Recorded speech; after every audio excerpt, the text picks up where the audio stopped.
Uzbekistan के समरकंद में SCO सम्मेलन का आगाज हो गया है। अब से कुछ ही देर में एससीओ सदस्य देशों के प्रमुख का स्वागत समारोह होगा।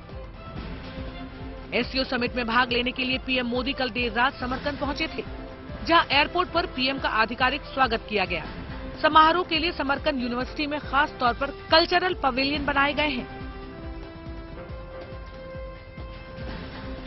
जहां 8 सदस्य देशों के पवेलियन में उनकी संस्कृति की झलक दिखाई दे रही है। यहाँ खास तौर पर भारत के पवेलियन में सबसे ज्यादा रौनक नजर आ रही है। एससीओ सम्मेलन में आज दिन भर नेताओं की 1+1 बैठकों और द्विपक्षीय वार्ता का दौर चलेगा। शाम को पीएम मोदी रूस और उज्बेकिस्तान के राष्ट्राध्यक्षों से मुलाकात करेंगे, जिसके बाद देर रात प्रधानमंत्री वापस दिल्ली के लिए उड़ान भरेंगे।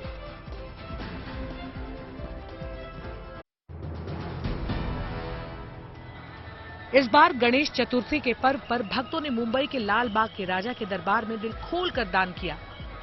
जानकारी के मुताबिक श्रद्धालुओं ने 5 करोड़ रुपए कैश चढ़ाया, जबकि 5 किलो सोना और 60 किलो चांदी का दान भी भक्तों ने किया।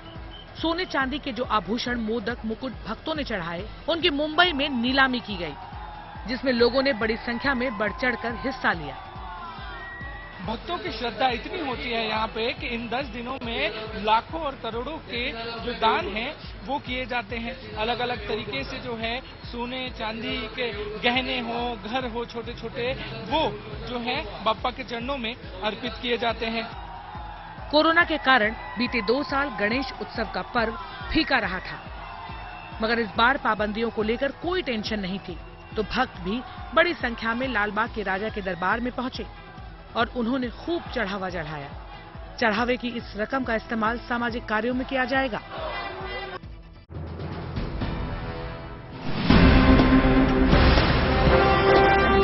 शिरडी साई मंदिर में हैदराबाद के एक श्रद्धालु ने स्वर्ण कमल अर्पित किए हैं।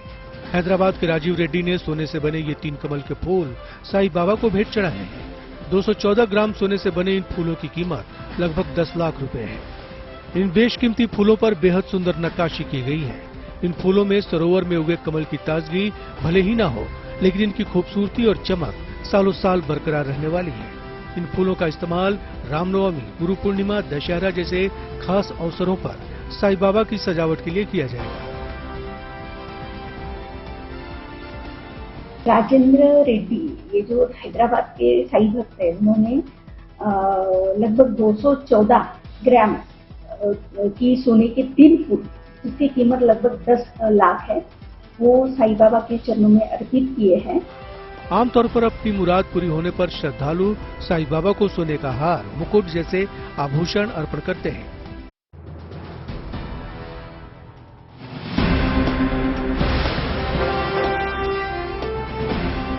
यूपी देश का सबसे बड़ा राज्य है और सरकार की कोशिश 2030 तक यानी 8 सालों के भीतर पूरे प्रदेश को इलेक्ट्रिक व्हीकल मोड पर लाने की है, जिसके लिए योगी सरकार ने इलेक्ट्रिक व्हीकल पॉलिसी 2022-27 का मसौदा तैयार कर लिया। सरकार चाहती है कि राज्य में इलेक्ट्रिक व्हीकल की मैन्युफैक्चरिंग बड़े पैमाने पर हो, जिसके लिए उसने टैक्स में छूट देने का ऐलान कर दिया है।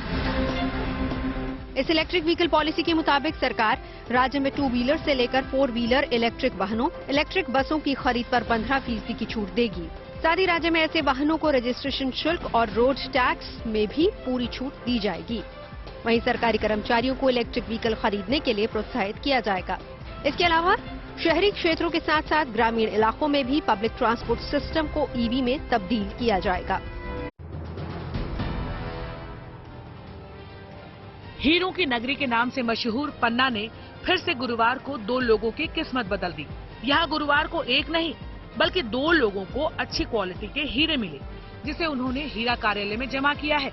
माइनिंग की पढ़ाई करने वाले छात्र मोहम्मद आरिफ खान ने 3 महीने पहले पट्टे पर कृष्णा कल्याणपुर में हीरे की खदान लगाई थी, जहां उन्हें गुरुवार को 3.33 कैरेट का उज्जवल किस्म का हीरा मिला।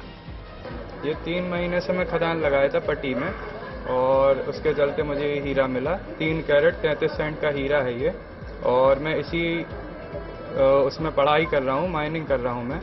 इसी वजह से मुझे ये दिमाग में आया तो मैंने खदान लगाई। दूसरा हीरा भी उसी इलाके में मजदूर जीवनलाल कुशवाहा को मिला, जिसने अपने 2 और साथियों के साथ वही खदान लगाई थी। उन्हें 1.76 कैरेट का अच्छी क्वालिटी का हीरा मिला है। इन हीरों को अगली नीलामी में बोली के लिए रखा जाएगा और उससे प्राप्त राशि हीरा मालिकों को सौंप दी जाएगी।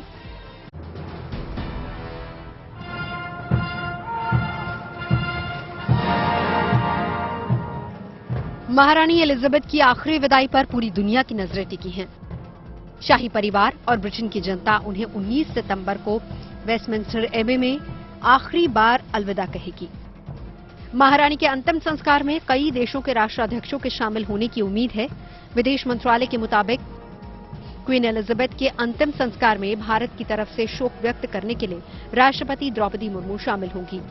राष्ट्राध्यक्षों की लिस्ट में अमेरिका के प्रेसिडेंट जो बाइडेन, कॉमनवेल्थ देशों के लीडर्स और यूरोप की रॉयल फैमिली समेत दुनिया के करीब 500 लीडर्स शामिल होंगे। लेकिन क्वीन के अंतिम संस्कार में रूस के राष्ट्रपति व्लादिमीर पुतिन समेत बेलारूस और म्यांमार से किसी भी नेता को नहीं बुलाया गया। ब्रिटेन की महारानी एलिजाबेथ का निधन 8 सितंबर को स्कॉटलैंड में हुआ था। 96 साल की एलिजाबेथ पिछले 70 सालों से ब्रिटेन की महारानी थी। उनके निधन से ब्रिटेन में शोक की लहर है।